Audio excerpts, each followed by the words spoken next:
I'm going to ask a quick favour. If you're listening to this, please hit the subscribe button and the follow button. Like, share, rate, review the podcast. It helps more than you realise. It's not all been plain sailing for me. I had a very bad time in the late 80s. I'd set my own business up then.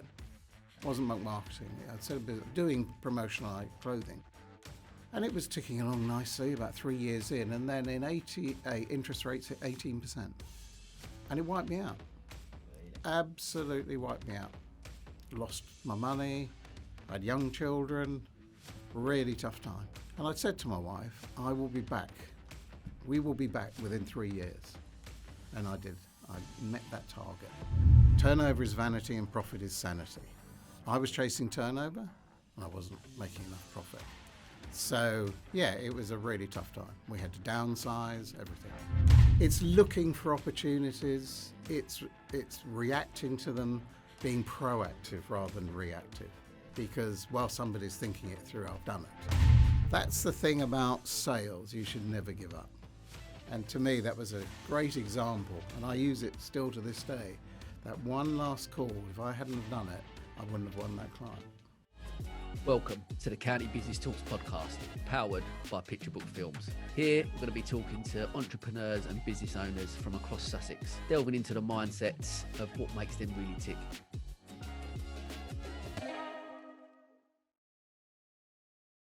Okay, welcome to another episode of the County Business Talks podcast.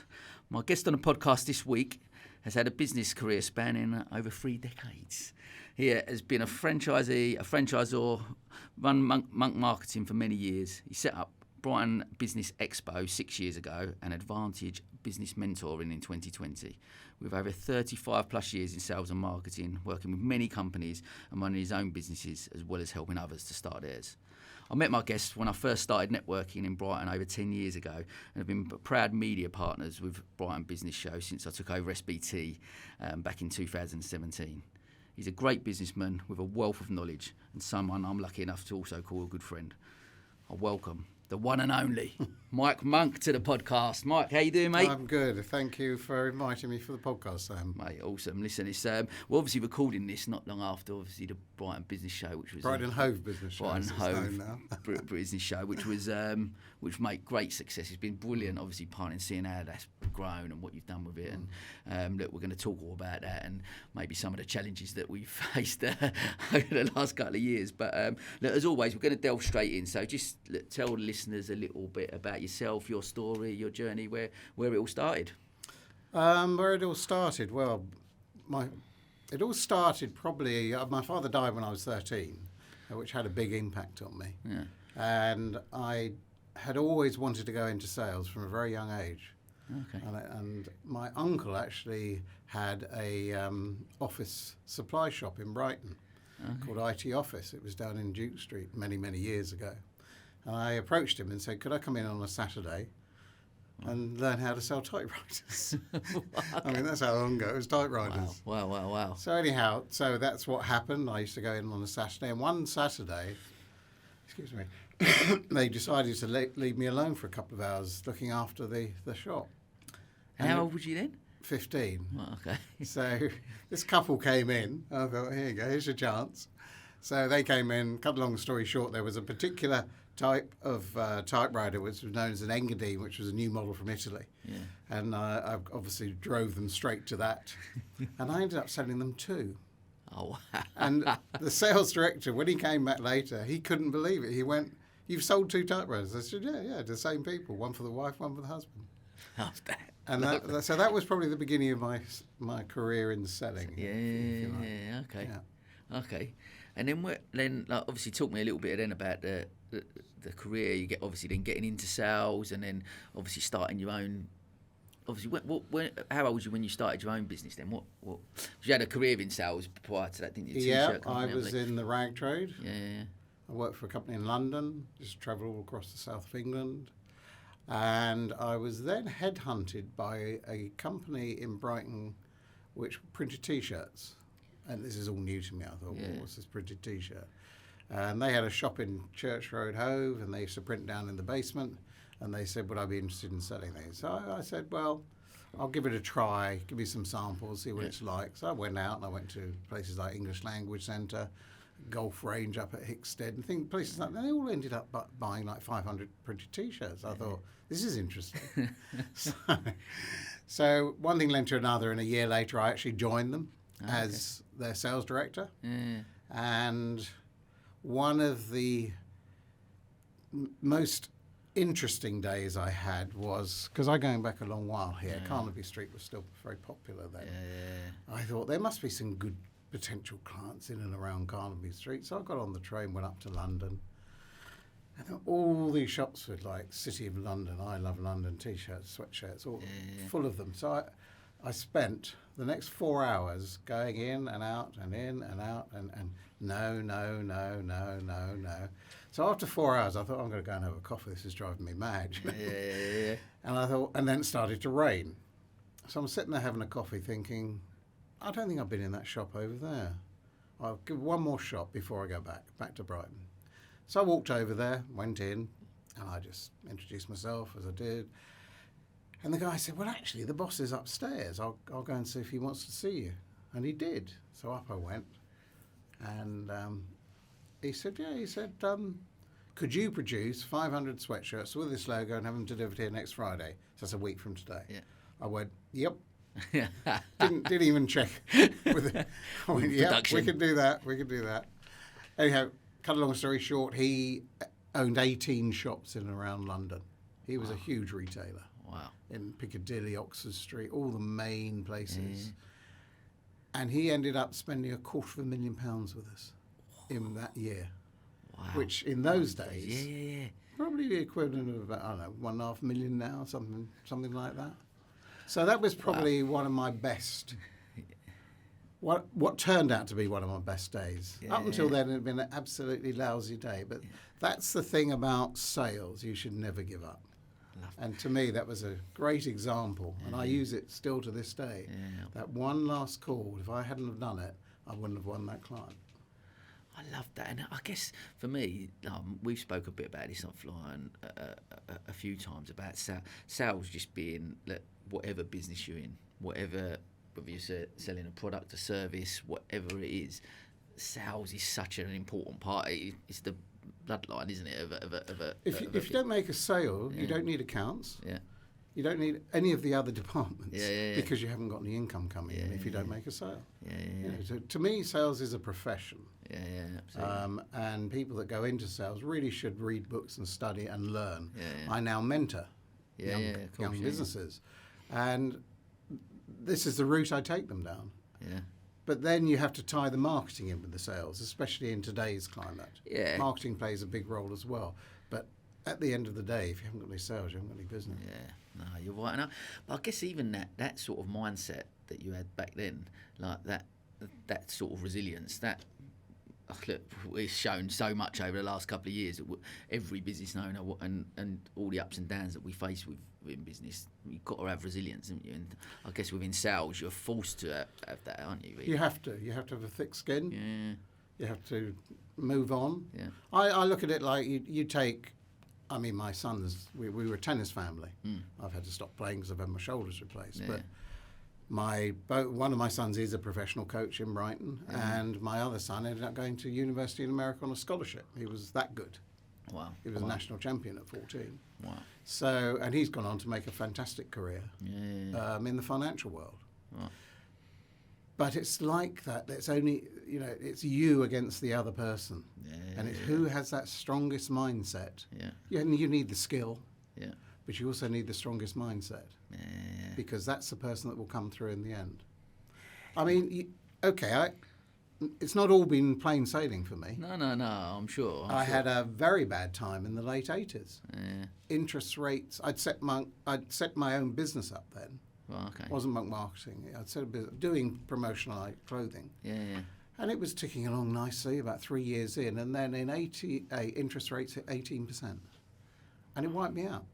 Really? Absolutely wiped me out. Lost my money. I had young children. Really tough time. How old were the kids at that age? 7 and 9. Blimey. And that was a tough time. Tough for my wife. And I said to my wife, I will be back We will be back within 3 years. And I did. I met that target. Luckily, I had a good reputation in the business. I was had companies approach me. I ended up joining a company down in Hampshire, so I used to commute down to Hampshire. Yeah. And that's where I learned about sourcing, because they had a Chinese office, so I went out to Hong Kong 3 times. So I then had another string to my bow. I'd learned all about sourcing, how to do it, where to do it, and what the sort of pricing structures are. But that was probably the darkest time that I went through then. I'm really keen to find out a bit more about that. So that period, what, just no sales, no nothing. What was the situation? Just the business completely collapsed, or the business collapsed because I had a bank loan, which you did in those days. The business was doing okay. I made the classic mistake, and again I teach people this: turnover is vanity and profit is sanity. I was chasing turnover, and I wasn't making enough profit. Wow. So, it was a really tough time. We had to downsize everything. You had to sell your house? Yeah. Wow. Had to downsize. And to be able to go out and sell with that going on in the back of your head is like you've got a cotton wool in your head. But you have to look at yourself in the mirror and say, every day, I will come back, I will be back. And I did. And then a few years later, Monk Marketing, I set Monk Marketing up. Wow, I mean, even that, like you said, that talk to me then about that sort of like, because deep inside, I remember closing the salon at that point, and you sort of think, I remember going, let people down, let my family down, I'd failed. Yeah. Like, do you know what I mean? And you sort of... You're very self-critical. Yeah. You question all those things, don't you? But then, again, back to that word resilience, what do? You either pack it up and go, what am I going to do? Give in, yeah. Or you go... You make that next call. Yeah. Like you did with and you set yourself a target. And I thought 3 years I need to get back to similar to where we were. And I did it. Love that. So from there, you went and got a job with, like you said, we were in Hampshire. Worked for a big company there. Yeah. And straight away, I won the Dunhill Golf Classic merchandise order for them. So straight away, I bought in a 90 grand contract for them. Yeah, nice. So I stayed with them for about 2-3 years. Yeah. Wasn't that keen on the chairman. Yeah. Found him a very difficult guy to work with. Very self-opinionated man. Yeah. Wouldn't listen to advice. I mean, I eventually persuaded him to do a major trade exhibition, because I'd always done trade exhibitions most of my life. Yeah. Business exhibitions, because they work. They work if you know how to get the best out of them. Yeah. And I said to him, and he said, okay, we're going to do this. So we had this meeting, there were 6 of us around the table. We had a big stand, and he said, we're going to have a wall across here. I went, what? A wall? I said, what are you saying, don't come in? I said, you don't have, he said, my decision. I said, okay, fine. I said, I think you're totally wrong here. You're putting up a defensive wall. I said, are you going to have an entrance one way? And an entrance? Yes, people come in here. So I thought about it. I thought, this is so bad. Yeah. So when we got there, it was in Olympia. Yeah, okay. People were walking by. So I was going out and standing outside the stand. So I thought, I know what I'll do. I'll go down to a print shop. I saw it, there was a print shop down the road. Yeah. I said, have you got any of these printed footmarks? Yeah. And they went, I said, sticky ones I can put on the floor. Yeah. So I bought a load of them, and I put these footmarks coming down the aisle into our stand, through our stand and out the other side. Brilliant. And people loved it, because what's all this about? I said, well, follow the footsteps and come in and find out. Again, it's thinking on your feet. And finding a solution and thinking it through. But that surely, and as a mentor, and the type of things you must talk to entrepreneurs, business owners about is exactly that, isn't it? It's about we've got a problem, need to find a solution. That's ultimately what entrepreneurs and business owners need to do, don't they? Because you know there's a problem there, because there is going to be, like you said, there's always going to be obstacles in a way, and it's how you look at them, how you manage them, how you come up with a solution to sort it. So it's difficult, I guess, like from your mindset, obviously running your own business, then going right, then gone back to work for someone else. Was that a difficult? Yeah, I realised after about 18 months I was unemployable. It's strange. It's the 35th episode I've done, and most people that have come on have all been. We just actually get to a point we realise we probably are unemployable. Yeah. Yeah. And that's probably why I didn't get on that well with the German, because he had his opinion and I had my opinions. Having said that, it was a very useful 3 years. Yeah, of course. Opened new doors. And after that, I thought, I'm ready to start again on my own, which I did. And when I started Monk Marketing, I didn't just do clothing, I did right across the range, pens, knives, all that type of thing. And I thought, right, I'm going to get myself into all the various trade shows in London and Birmingham. And I found that the market had got very competitive. It's extremely competitive now because of the internet. Yeah, of course. But in those days, I used to go to exhibitions and I'd do all types of, nice little freebies, this type of thing. And, do you want to? I remember I won Wembley as a client. This is when Wembley went outsourcing, to other companies. And these two guys who ran like the commercial side there, I invited them to the show. And I said, I'll take you out, buy you dinner, and I'll take you for a few drinks. And we'll have a good evening.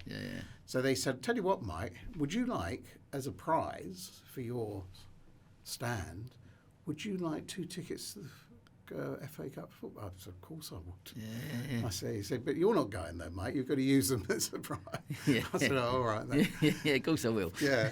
So again, I had people just giving me their cards, hand all over the place.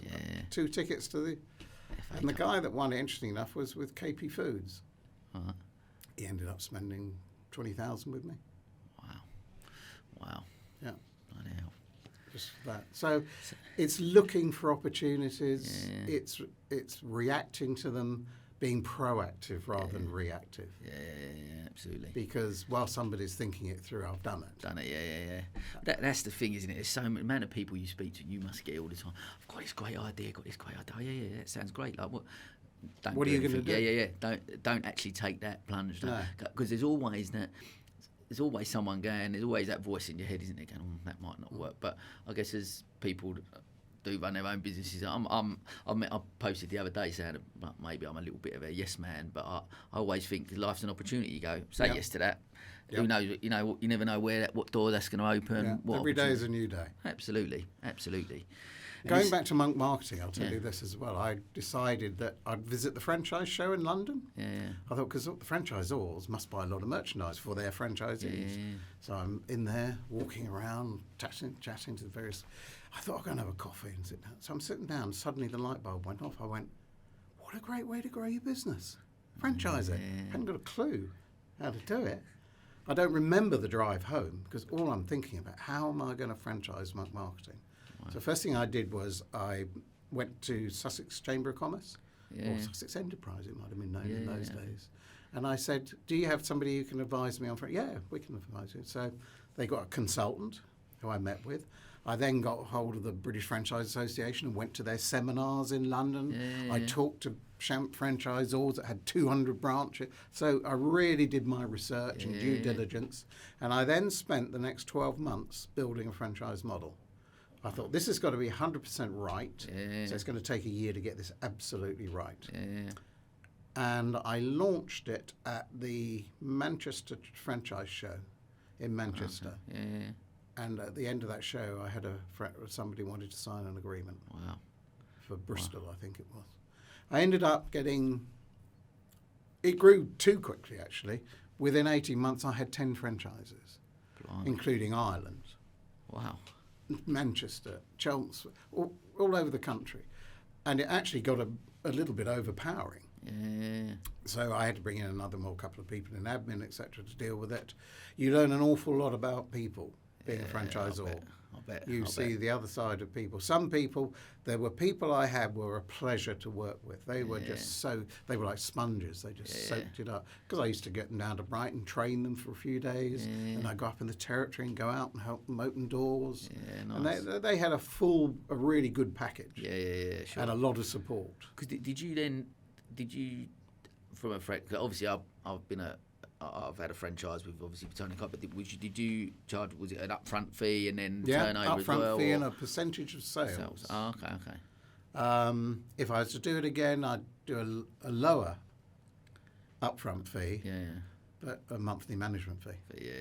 Because if you don't sell one month, you've got income coming in. Yeah. But the good franchisees always were selling. Yeah. But what I ran it for 10 years. Okay. I didn't keep them all.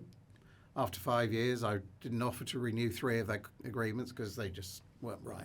They thought they were right, but they weren't right. Yeah. You know, when a guy's got an area the size of Birmingham and he's only doing 75k a year turnover, I'm going, well, what are you doing? You know, you should be turning over a couple of 100,000, you know, 150, 200,000 a year, the size of your territory. Yeah. Anyhow, and they stayed with me. So, no, after 10 years, I thought, well, I've actually had enough of franchising. Yeah. It's quite energy sapping. Yeah. No, people ringing you at the weekends. Yeah. And I didn't give them my number. They found my number. Yeah. Yeah. Sure. And so, because as you will know, it has a very strong agreement, the franchise agreement, and they're in a lockout for 12 months. Yeah. So, all the good ones said, "Can we buy ourselves out the agreement?" I said, "Yeah." So they can then have it under their name rather than having it under Marketing Manchester. So they did, and we all went away and shook hands, and Happy days. they've now gone on and got nice businesses. And was there some then, the ones that didn't potentially work out, you know, not leave as amicably, or was it? One guy was very difficult. He actually tried to sue me because he said, we're not doing the sort of turnover you were indicating we were going to be. Well, it's because he wasn't doing his job, basically. But again, what I did wrong with him was I didn't do enough due diligence on it. Yeah. Had I done more due diligence, I would have seen he was maxed out on all his credit cards and everything else. Oh, yeah. So he was kind of, I think, buying into the franchise as a way of, hopefully this will get me out of trouble. It doesn't work that way.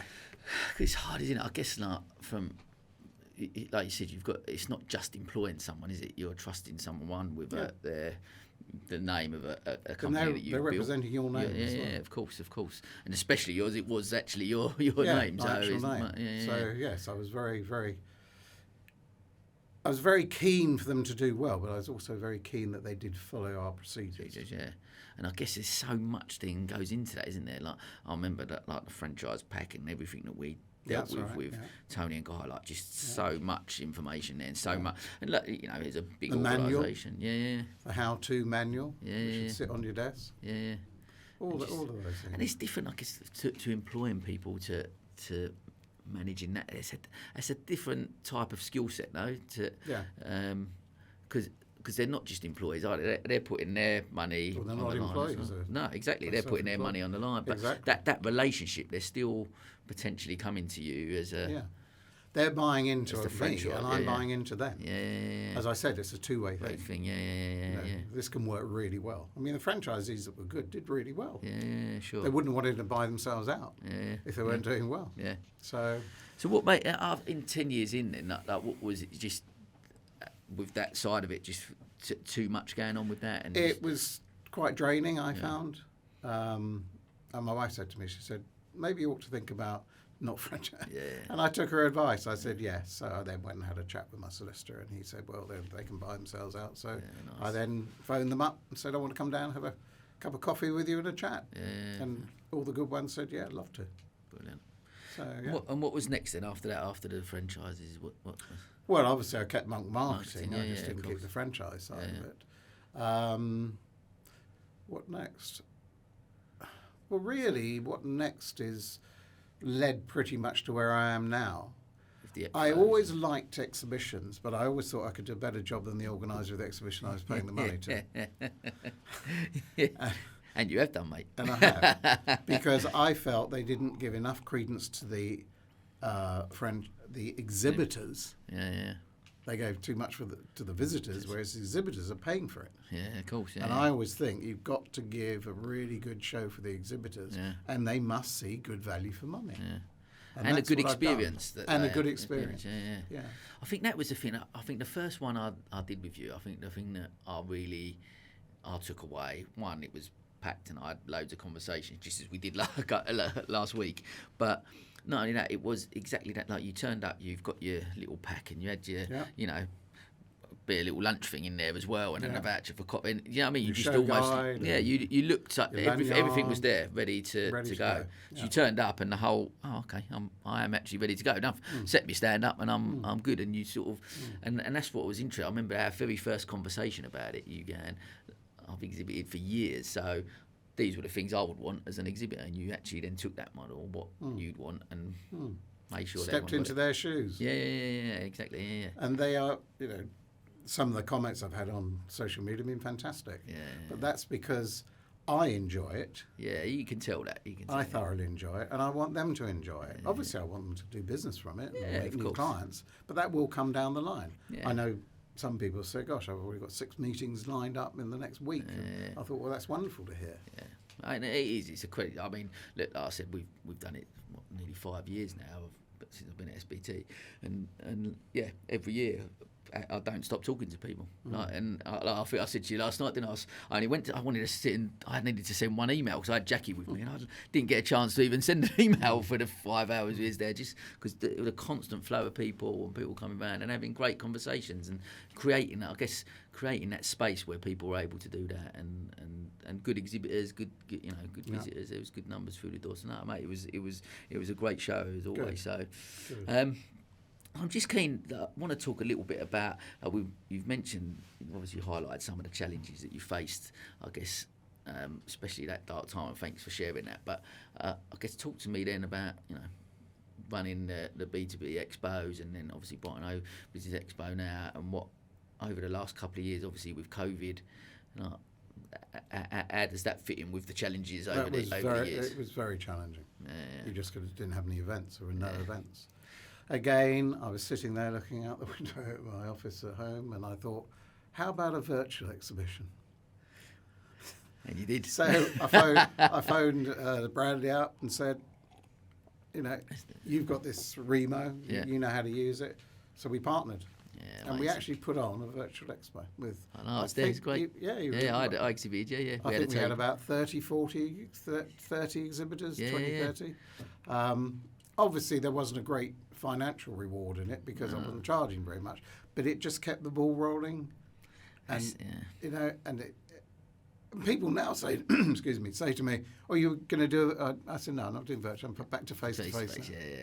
Yeah, I guess look, it's the same thing. We've done a few sort of virtual. Obviously, Brad done great with it, and sort of saved his business with Remo, and and I know he's still embraced the sort of hybrid. He's done still does online events and stuff, which he does really well. But I think, that again, back to that same thing, isn't it? There's a problem. I run exhibitions. I can't do any. I just sit on my arse and wait until this is all over, or you go and you're always thinking, right, there's a problem, I'm going to find a solution, and you go, and it was a great event, wasn't it? Like you said, people spoke about it. Just so like I said, I suppose it's such a great lesson for people, always thinking got to try and think outside the box always. I mean, I'd never heard of Zoom before the pandemic. You and me both. Yeah. I now have just today we've got 2 more Zoom meetings lined up for next week. So it's Zoom is come into my life in the last 2.5 years, as it were. It's crazy. I'm the same. I'd never done a Zoom call, and then I spent literally 90% of my day on Zoom, meeting after meeting. And you but like you said, people had to embrace technology. You have to, again, just thinking outside. You want to keep your business going. You've got to keep thinking of new ideas to do it. But cost effective as well. Yeah, of course. Look at the price of fuel now. Exactly that. Well, look, it's that thing, isn't it? But you can go, especially like that first meeting, sometimes the introductory. It might be that you don't end up doing business with someone, but it's just to look. You're over that way. It's going to take me an hour to go and meet you for a coffee. Let's jump on a Zoom. We have a quick coffee. Actually, there is some stuff we can do. Let's meet up and then we'll have a chat. Exactly. I think that's it's good for opening doors. Yeah, it's a great for me. Definitely that type of thing, and it's worked really well and time saving for everyone as well. Like you don't have to get in the car and go. I'm very much a people person as you are. I know, and I know we sort of thrive off the energy of being around people.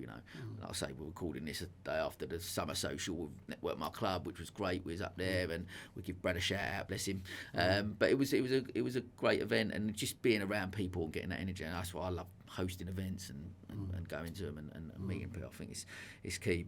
And again, back to the thing you've mentioned before about sales and people buy from people. Yeah, Same with right. Same with the exhibitions, with the anything you do. It seems that the sales skills that you've developed, whether you're selling exhibitions or you're selling products, whatever that is, those skill sets are all related, aren't they?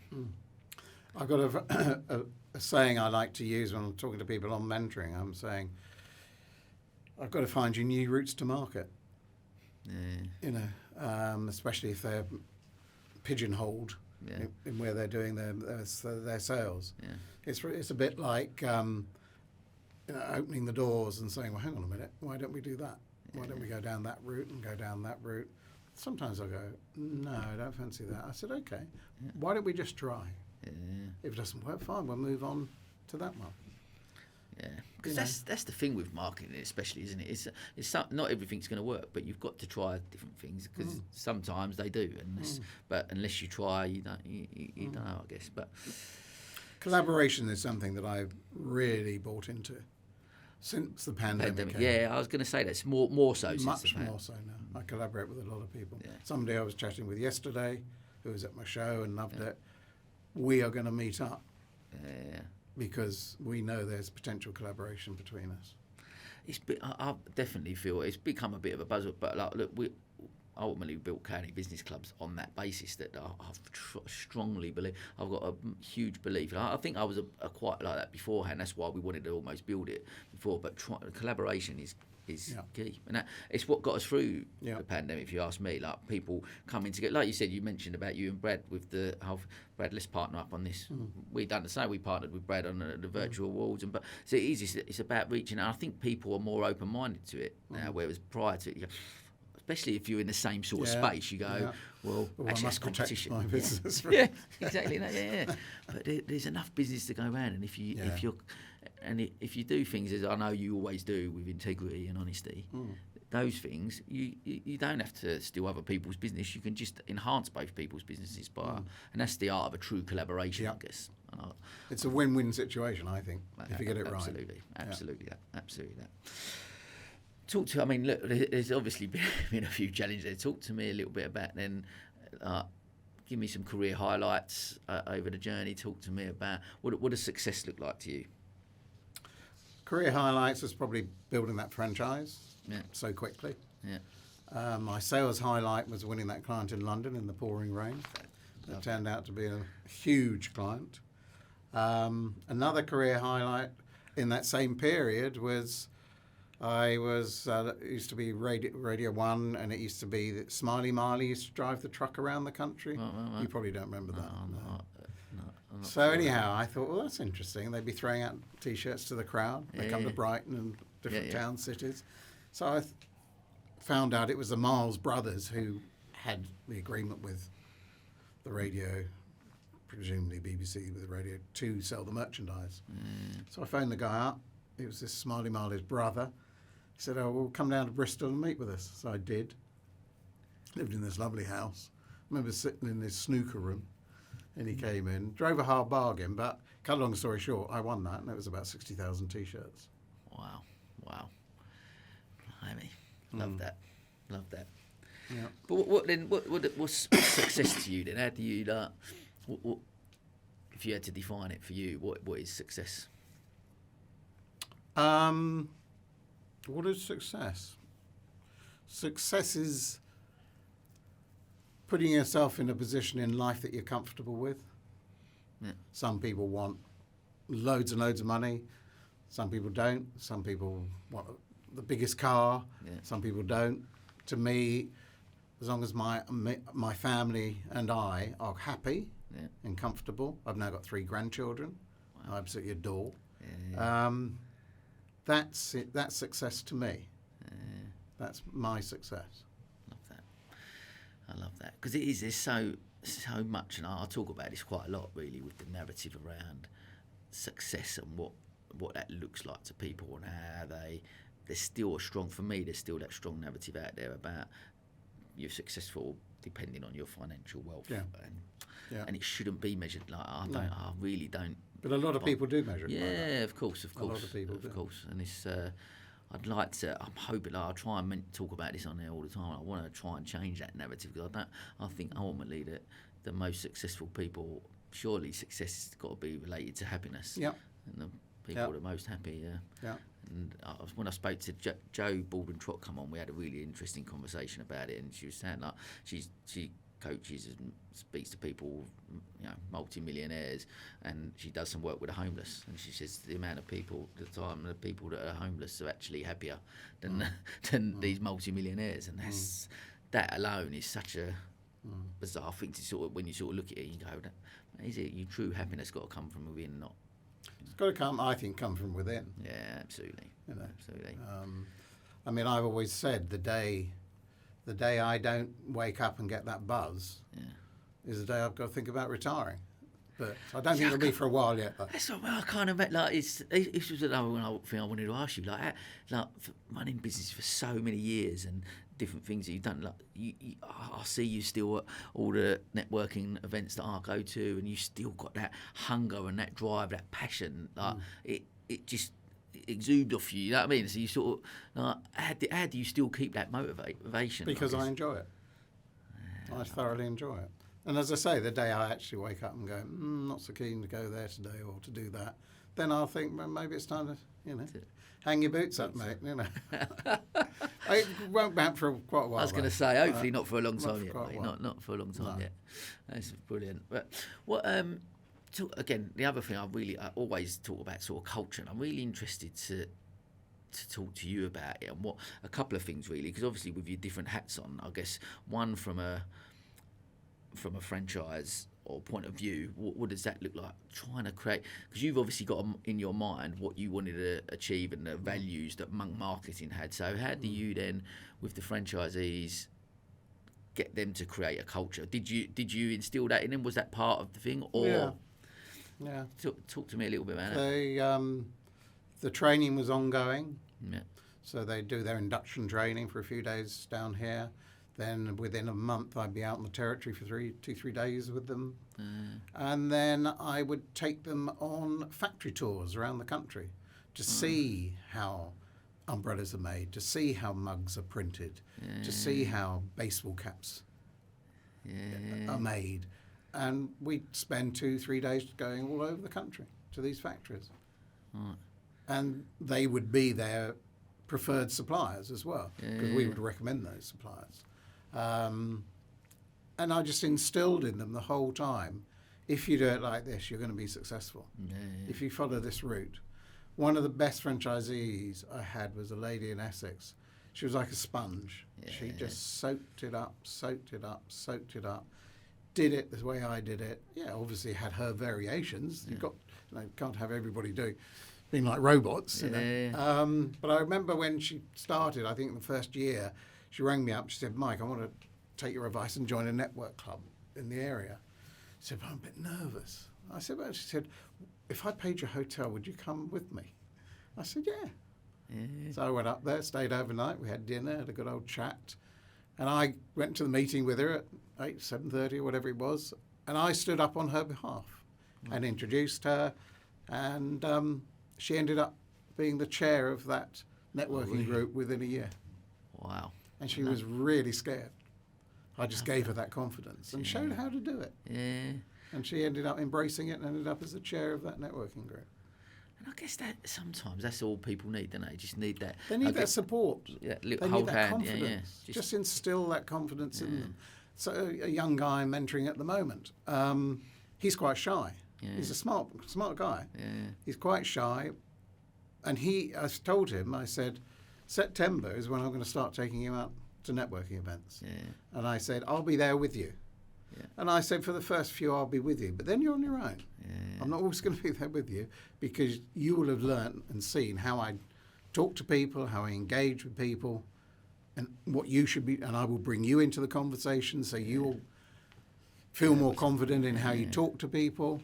But he's actually quite nervous about it. I can see it in his eyes. It's strange, but if you, I guess, then going back, let's go back right to, have you just always had that sort of air of confidence about you? I know, we always spoke about sport. I know you obviously played football. Do you think some of that, I always relate my, I guess, I'm a fairly confident guy. I feel okay in those type of environments, but I know a lot of that come from being in a changing room and being around sport and me growing up in that sort of thing. But I also played tennis, which is one-on-one. Football is a team. Yeah, sure. You can have a little 5-minute hide on the team, as you well know. Yeah, that's but you can't on a tennis court. Yeah, sure. Because you'll lose. And I played a good standard. I played for a club, played in the county league. My sons became fantastic players. And I started them, and my wife was a good player. And we started them at about 5. Wow. Okay. With a little racket and a ball. And it went on from there. So that determination you need in a one-to-one sport. It's a difference between you winning and losing. But is that like then? Along with skill.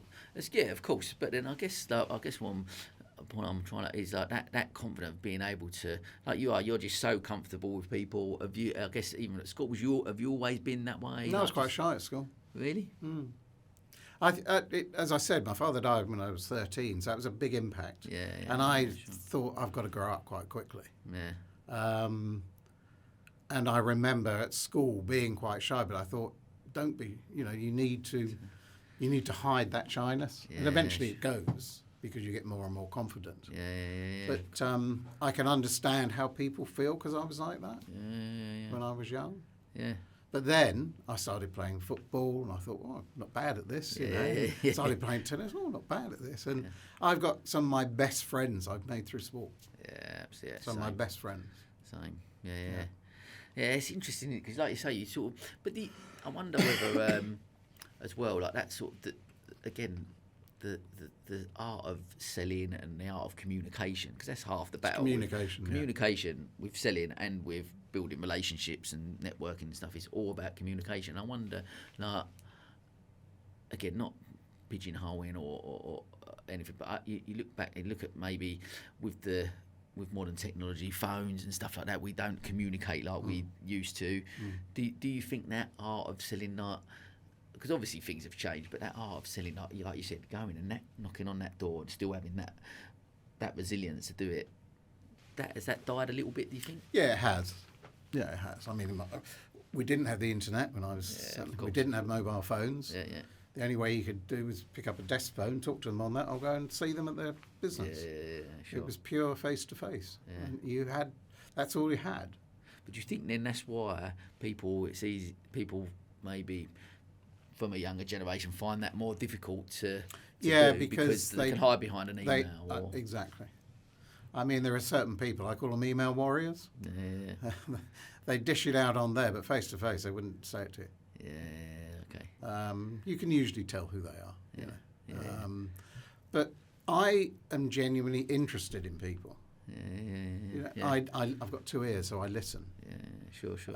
I didn't when I was younger, but I learnt to. And I listen, and I'm interested. Hopefully they're interested in me. And that is how that relationship starts. And it just grows from there. That's really interesting. I think, especially like doing this, one of my favourite things to do is the podcast. I'd love it because having these conversations, just sitting and listening to people like yourself talking about that journey and telling about that story and the great insights that you sort of take away from. It's been the most educational for me personally. Been the most educational thing I've done this last year. Man, I've learned personally, and hopefully, obviously, a lot of the listeners as well. But I just want to still touch on the culture thing as well. Obviously, with the other side, like obviously the stuff you've learned over the years, then and now with mentoring. Is that something when you go into a business or with sort of startups and anything, is that something you drum into them about culture? Or yes, I think it's important. I think it's top down and bottom up. When you are employing people, they're buying into you and your business. Sure. And you want them to buy into it because if you've got a happy workforce, you've got a very successful business. Because they're going to want to see, and if they feel that they are not just being financially rewarded, they are actually being praised and being advanced and shown that this is really an interesting business to be working in. They will just become wonderful employees. And who knows, one day they may be a director of your business, who knows. But to me, you must really have honesty. I really cannot stress that enough. Yeah. And you must be fairly transparent. Yeah. You can't be totally transparent. Obviously, there's certain things you can't share. Yeah. But you must be pretty transparent with them. Yeah, I think that's re- and again, I go back to, I guess, like lockdown and that sort of, because I remember having a salon and thinking, I couldn't tell anyone that we were struggling, or didn't want to be like you said. I was completely not honest with them, and that's for me to know. And you've got to put that brave face on, but almost like you said again, back to culture, values. If you can create a culture where you can actually, you know what, this is the position we're in at the moment, but as a team, we've got to come together and do that. Exactly, as a team. Yeah, that's the important word, a team. And I guess if that, because you want them to share that vision, I guess. But that was the one. And they'll bring vision as well, of because course. they're interested. Yeah. But yeah, you'll learn from their vision too. Yeah, that's really interesting. Yeah, it's like for me, it's one of the fascinating topics to talk about, because like I said, I always mention, I really felt I got it wrong at the salon, but trying to take the learnings out of that and listening to all the people that. What they've done or what they think about, and it is so much. It is about the people, isn't it? And about trying to inspire those people to, like you said, have a shared vision with you and help you get to where you want to get to, and they are part of it. But I think then, as well, coming out of COVID, have you seen more of a shift? There's so much more from anyone within business or whatever, more about purpose than it is in regards to, like you said, it's not just about I'm going to move to that firm because I get paid more money. It's more about I want to be at that firm. I do get paid less maybe, but I feel valued. I've got more of a purpose. I buy into them. I think the workplace is changing because of the pandemic. I think it was changing before, but I think it's changing a lot quicker now. A lot more people are probably doing 2 days at home and 3 days in the office. And I admire those employers who feel confident enough to let them do that. Yeah, absolutely. Because I work from home now, and I know how hard I work. Yeah, absolutely. And absolutely. People don't just sit around when they're working from home, because they want to, if they're good employees, they want to show that they're doing a good job. But they're also, that probably makes them a happy employee too. Yeah. And a happy employee to me is a fruitful absolutely. employee. No, I agree. Well, I want to, again, so done the culture, and I want to talk about work-life balance, which is we've spoke about a few times, and I'll talk about, because I struggle with. But obviously you've been married for many years. Long time.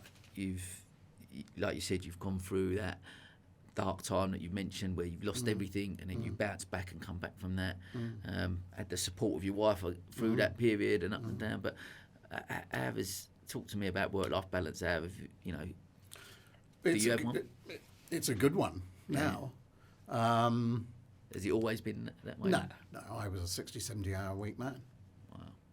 And I used to travel 35, 40,000 miles a year around the country. Wow. So couldn't afford to do that now, the price of fuel. So I came from the hard school where you had to get out there and do it. I was a commission-only guy for a number of years. Oh, really? Wow. So if I didn't sell, I didn't earn.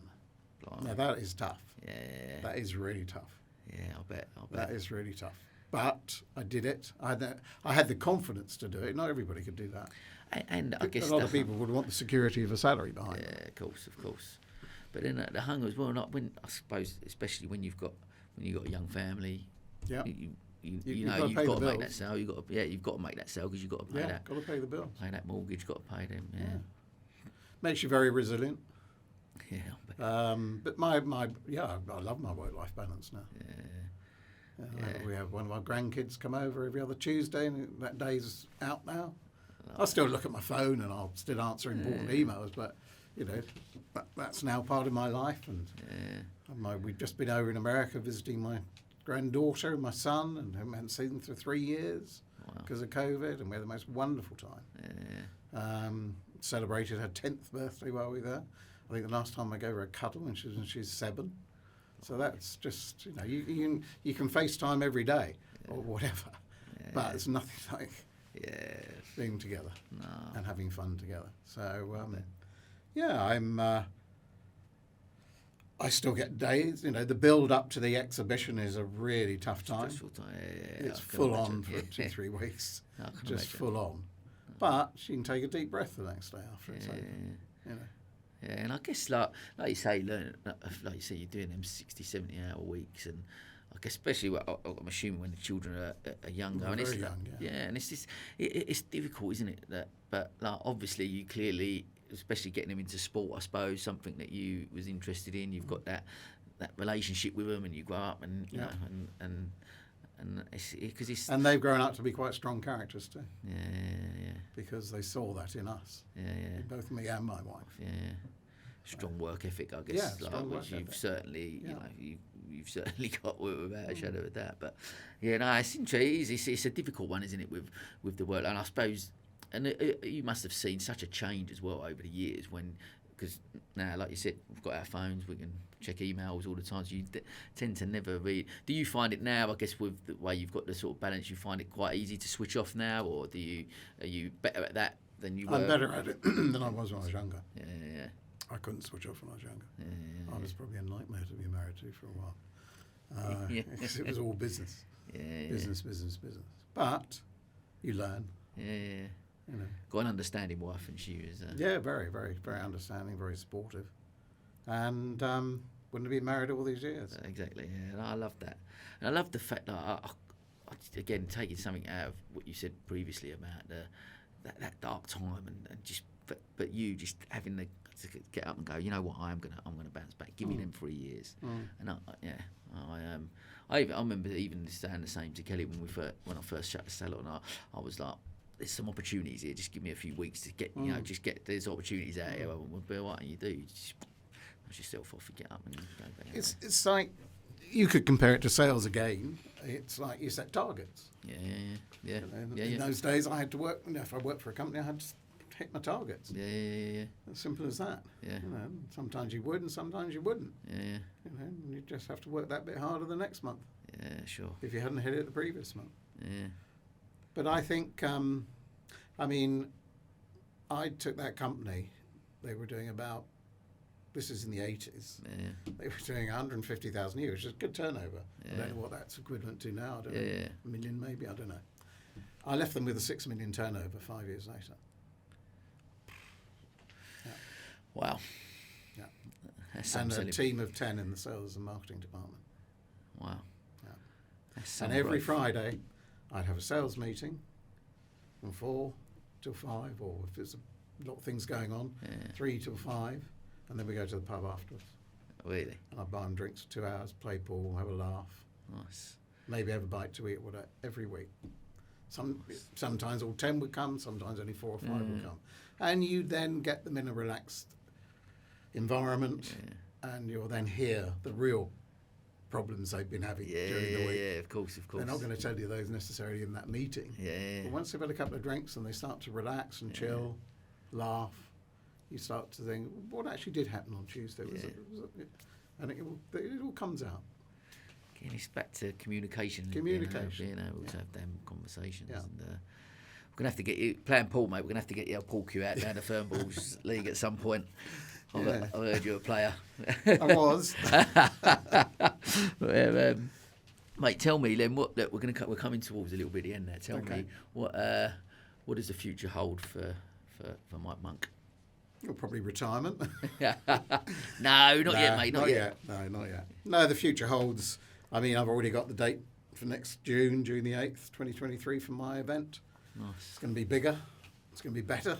If I can make it better. Still at the Amex? Still at the Amex. Great, Probably 2 exhibition halls, 2 lounges, and a breakfast meeting I'm bringing back, which was very popular before. Amazing. And I'm going to surprise the exhibitors with a little evening event at one of the hotels in Brighton about a month or so before the expo. Love that. Which I will fund for a couple of hours. Yeah, nice. It'll be a nice way of getting the exhibitors together. Nice relaxed atmosphere, a couple of drinks, bit of nibbles. I tell you what's great about what you created there as well with the exhibitions is what I've found and didn't realise as much actually until I started doing them with you, but how much of a community you build with the actual exhibitors. Exactly what you're saying about that. Like you actually get quite a bit of work between exhibitors, Yeah. people go around and talk and chat, as well as the visitors that come along and come to your stand. But just with that, it's almost like, because we're all there doing the same, we're all there in it, and create that nice little communities. That's a great shout to bring everyone together beforehand, actually. Yeah, I'm going to do that. Already got one of the big hotels on the seafront lined up. Nice. So, yeah, but when people set their stands up, I've said this for many years, and all the rooms looking great and everything, and people say, God, I can't wait for visitors to get in. I went, you got 79 potential clients around this room. Before a visitor even walks in the door, they go, oh, yeah. They forget that they've got potential clients right next to them. Absolutely. Don't forget the other exhibitors can be a client.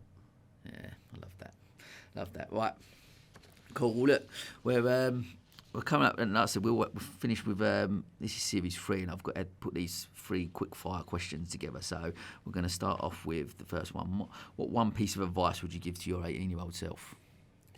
Listen more, especially to advice. Love that. Who has been your biggest inspiration throughout your journey, and why? Sir Alan Sugar. Really? Yeah. Just a very smart businessman and a fantastic salesman. Love that. And last one. Could you recommend a business book or podcast to listeners that have had an impact on your career? I could recommend 2 books. One is How to Win Friends and Influence People by Dale Carnegie. And the other one is Think and Grow Rich by Napoleon Hill. Brilliant. Yeah, 2 books that are really worth reading. Yeah, awesome. Mate, listen, thank you so much for coming on. It's been a pleasure. It's been really enjoyable. You know what? I knew we'd have a great chat. We've like I said, we've known each other over the years, and it's been great to get to know each other and actually work together as well on many occasions. And look, you've got a wealth of knowledge, and thank you for sharing some of that with the listeners. And I've loved the conversation as always. And there's a lot of gold nuggets in there that I'm sure people will take away. So, mate, listen, don't retire for a few years, mate. I enjoy working with you too much. It's going to be lots more exhibitions and stuff to go. So, listen. Wish you continued success, mate. And listen, thanks for your time and coming on. It's been brilliant. Thank you, Sam. It's been a pleasure.